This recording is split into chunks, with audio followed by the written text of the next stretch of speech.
Kahapon pa naubos ang supply ng diesel sa isang gasolinahan sa Commonwealth Avenue na sakop ng barangay Old Balara, Quezon City. Ang meron silang supply, premium diesel na 73 pesos per liter. Ito na lang daw muna ang pinapakarga ng ilang motorista. Nung nakarang araw pa, marami na pong nagkarga kasi yung stock namin naubos na po. Bali may premium diesel pa naman kami, yun nga lang medyo paubos na rin. Kasi yung iba, no choice naman, kinakarga na rin. Opo.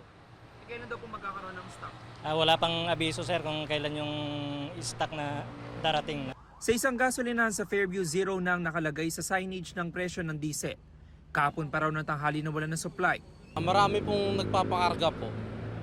Mga trucks, mga PUV, mga jeep. Sinasabihan na lang po namin sila na wala po. Wala na pong supply, wala ng diesel. Kailan daw po magkakaroon ng stock? Hindi ko po masabi sir kung kailan po sir. Suki ng gasolinahan ng UV Express driver na si Merlito na doon nagpapakarga ng diesel. Problemado siya lalo pat bahagi ito ng kanyang pamamasada.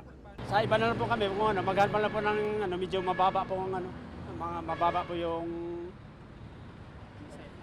mababa po ang presyo. Malaking kawalan po talaga yan, ang pagwalang diesel.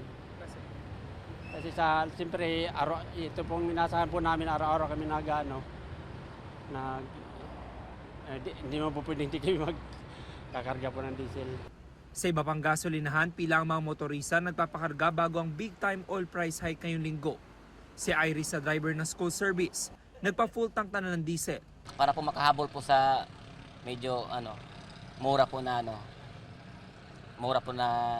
diesel ngayon. 1,000 pisong halaga ng diesel naman ang pinakarga ni Edwin. Kapag daw sumipa ang presyo nito, mapipilitan siyang igarahe muna ang kanyang van na pinapanghakot ng mga paninda.